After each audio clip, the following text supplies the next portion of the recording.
നമസ്കാരം. മുഖ്യമന്ത്രിയാകാൻ വി.ഡി. സതീശൻ നടത്തിക്കൊണ്ടിരിക്കുന്ന ശ്രമങ്ങൾ തെരഞ്ഞെടുപ്പിന് മുമ്പ് തന്നെ നമ്മൾ കണ്ടതാണ്.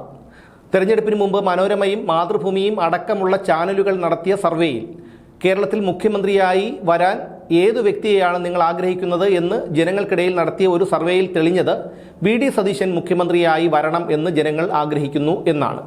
തെരഞ്ഞെടുപ്പിന് മുമ്പുള്ള സംഭവമാണിത്. തെരഞ്ഞെടുപ്പിന് ശേഷമാണ് ഇത്തരത്തിലൊരു സർവേ നടത്തുകയും ആ സർവേയിൽ ജനങ്ങൾ ഇത്തരത്തിൽ വി.ഡി. സതീശൻ മുഖ്യമന്ത്രിയായി വരണമെന്ന് ആഗ്രഹിക്കുകയും പറഞ്ഞത് എങ്കിൽ അത് നമുക്ക് അംഗീകരിക്കാമായിരുന്നു. കാരണം പ്രതിപക്ഷ നേതാവിൻ്റെ സ്ഥാനത്തിരുന്നു കൊണ്ട് ഈ കഴിഞ്ഞ 5 വർഷങ്ങൾക്കിടയിൽ യാതൊന്നും ചെയ്യാൻ വി.ഡി. സതീശന് കഴിഞ്ഞിട്ടില്ല. സർക്കാരിനെയും മുഖ്യമന്ത്രിയെയും പ്രതിരോധത്തിലാക്കാനുള്ള നിരവധി വിഷയങ്ങളുണ്ടായി. പക്ഷേ ഒരൊറ്റ വിഷയത്തിൽ പോലും വി.ഡി. സതീശൻ കോടതിയെ സമീപിച്ചിട്ടില്ല. എന്ന് മാത്രമല്ല, ആശാ വർക്കർമാരുടേതുൾപ്പെടെയുള്ള നിരവധി സമരങ്ങൾ സെക്രട്ടേറിയറ്റിന് മുന്നിൽ നടന്നു. അവിടെയൊന്നും കൃത്യമായിട്ടുള്ള ഒരു പങ്കാളിത്തം, ഒരു പ്രതിപക്ഷ നേതാവാണ് എന്നുള്ള നിലയിലുള്ള പങ്കാളിത്തം ഉറപ്പാക്കാൻ സതീശന് കഴിഞ്ഞിട്ടില്ല. അങ്ങനെയുള്ള സതീശനെയാണ് തെരഞ്ഞെടുപ്പിന് മുമ്പ് മുഖ്യമന്ത്രിയായി വരാൻ ജനങ്ങൾ ആഗ്രഹിക്കുന്നു എന്ന് മനോരമയും മാതൃഭൂമിയും സർവേയിൽ കണ്ടെത്തിയത് എന്ന് പറഞ്ഞാൽ അത് വിശ്വസിക്കാൻ കഴിയുന്നൊരു കാര്യമല്ല.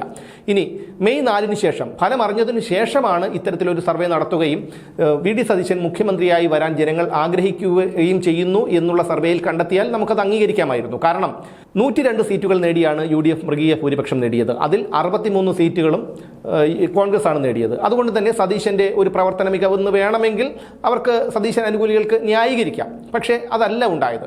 ഇതിൽ നിന്ന് തന്നെ മനസ്സിലാക്കാൻ കഴിയുന്നത് സതീശന്റെ ഒരു PR വർക്കാണ് ആ സർവേയിലൂടെ നടന്നത് എന്നാണ്.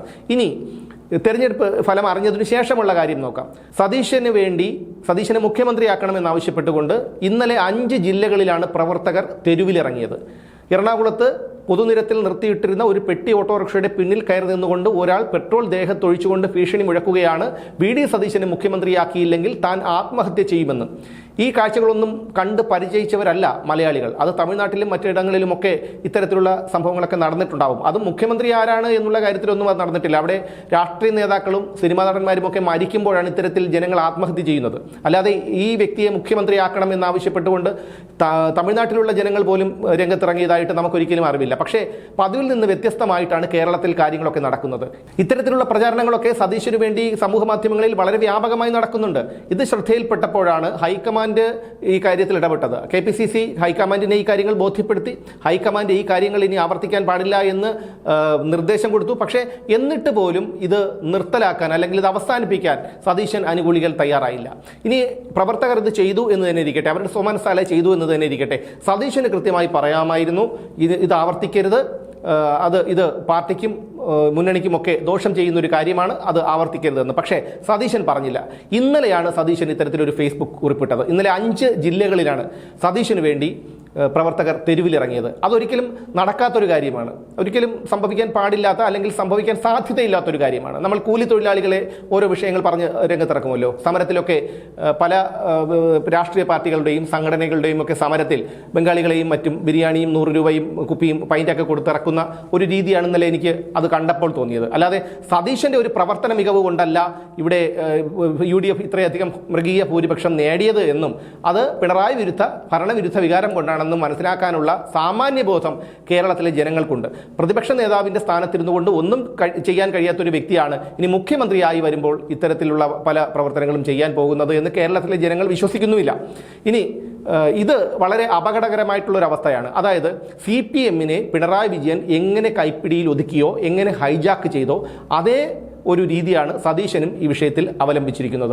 ഹൈക്കമാൻഡിന് നിർദ്ദേശങ്ങൾ പോലും മറികടന്നുകൊണ്ട് കാര്യങ്ങൾ സതീശന് ചെയ്യണമെങ്കിൽ സതീശൻ ഇത്തരത്തിലുള്ള കുറേ ആൾക്കാരെ, അദ്ദേഹം ഇന്നലെ ഒരു അഭിമുഖത്തിൽ പറഞ്ഞതുപോലെ ഒരു ടീമിനെ ഉണ്ടാക്കിയെടുക്കണം. അതാണ് ഇമ്പോർട്ടൻറ്റ്, അതാണ് പ്രധാനമെന്നാണ് സതീശൻ പറഞ്ഞത്. അവരെ ഉപയോഗിക്കുന്നതാണ് പ്രധാനമെന്നാണ് സതീശൻ ഇന്ത്യൻ എക്സ്പ്രസിന് നൽകിയ ഒരു അഭിമുഖത്തിൽ പറഞ്ഞത്.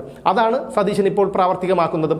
സതീശൻ ഒരു ടീമിനെ ഉണ്ടാക്കിയെടുത്തു. ആ ടീമിനെ വെച്ച് സതീശൻ കാര്യങ്ങൾ നീക്കുകയാണ്. സതീശൻ്റെ പിന്നിൽ സതീശൻ നിയന്ത്രിക്കുന്ന അല്ലെങ്കിൽ സതീശന്റെ കാര്യങ്ങളൊക്കെ ചെയ്യുന്ന ചിലരൊക്കെ ഈ കാര്യങ്ങൾ ചെയ്യിപ്പിക്കുകയാണ്.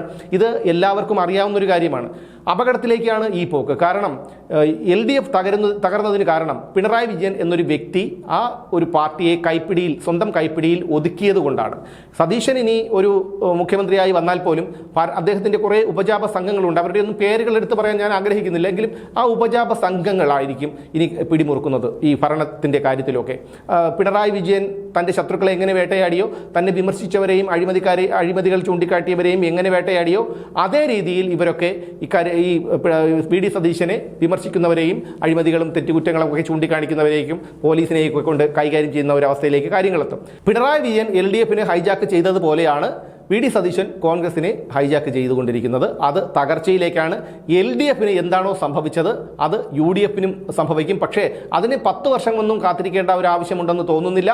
എന്തായാലും വരുന്ന ഏതാനും വർഷങ്ങൾക്ക് അകം തന്നെ സർക്കാർ താഴെ പോകാനുള്ള എല്ലാ സാധ്യതയും VD സതീശൻ ഈ സർക്കാരിനെ നയിക്കുകയാണെങ്കിൽ കാണുന്നുണ്ട്. അതൊരിക്കലും അനുവദിച്ചു കൊടുക്കാൻ കഴിയുന്ന ഒരു കാര്യമില്ല. സതീശൻ ഇത്തരത്തിൽ പാർട്ടിയെ ഹൈജാക്ക് ചെയ്യുന്നത് ഒരിക്കലും നമുക്ക് അംഗീകരിക്കാൻ കഴിയുന്ന ഒരു കാര്യമല്ല. ഉമ്മൻചാണ്ടിക്കും VS അച്യുതാനന്ദനും ഒന്നുമില്ലാത്ത ഒരു ജനപ്രീതി എന്തായാലും VD സതീശനില്ല. അല്ലെങ്കിൽ അദ്ദേഹം അത്തരത്തിലുള്ള ഒരു പ്രവർത്തന മികവ് കാഴ്ചവെക്കണം. അത് സതീശൻ കാഴ്ചവെച്ചിട്ടില്ല. എന്ന് മാത്രമല്ല, അന്ന് 2021 വലിയ കലാപമൊക്കെ ഉണ്ടാക്കിയിട്ടാണ് സതീശൻ പ്രതിപക്ഷ നേതാവ് സ്ഥാനത്ത് നിന്ന് രമേശ് ചെന്നിത്തലയെ മാറ്റി അവിടെ പ്രതിപക്ഷ നേതാവായി കയറിയിരുന്നത്. പക്ഷേ അതിനുശേഷം അദ്ദേഹം ഒന്നും ചെയ്തിട്ടില്ല എന്നുള്ളതാണ്. സർക്കാരിനെയും മുഖ്യമന്ത്രിയെയും പ്രതിരോധത്തിലാക്കാനുള്ള പല വിഷയങ്ങൾ അദ്ദേഹത്തിൻ്റെ കയ്യിൽ കിട്ടിയിട്ടും ഒരു പ്രതിപക്ഷ നേതാവ് എന്നുള്ള നിലയിൽ അദ്ദേഹത്തിന് ഒന്നും ചെയ്യാൻ കഴിഞ്ഞിട്ടില്ല എന്നുള്ളതാണ്. മാധ്യമങ്ങളോട് പൊട്ടിത്തെറിക്കുന്ന പിണറായി വിജയൻ്റെ ശൈലിയും VD സതീശൻ അനുകരിക്കുന്നുണ്ട്. അത് അദ്ദേഹത്തിൻ്റെ സ്വതസിദ്ധമായ ശൈലിയായിരിക്കാം. പക്ഷേ അത് പലയിടങ്ങളിലും അത് നമുക്ക് ദൃശ്യമായിട്ടുള്ളതാണ്. എന്തായാലും പാർട്ടിയെ ഹൈജാക്ക് ചെയ്യുന്ന സതീശൻ്റെ ഈ രീതി ഒരിക്കലും അംഗീകരിക്കാൻ കഴിയില്ല. അദ്ദേഹത്തിൻ്റെ ഈ ഭീഷണിയും അല്ലെങ്കിൽ പ്രവർത്തകരെ തെരുവിലേക്ക് ഇറക്കിയുള്ള ഈ പ്രതിഷേധവും ഒന്നും കണക്കിലെടുക്കേണ്ട കാര്യമില്ല. ഇതെല്ലാം കണക്കിലെടുത്ത് ഭീഷണിക്ക് വഴങ്ങി VD സതീശനെ മുഖ്യമന്ത്രിയാക്കിയാൽ അതോടെ ഒരു പിണറായി ഭരണമായിരിക്കും വീണ്ടും ആവർത്തിക്കുന്നത്. എന്ന് മാത്രമല്ല, കോൺഗ്രസ് പാർട്ടി തകർന്ന് തരിപ്പണമാവുകയും ചെയ്യും.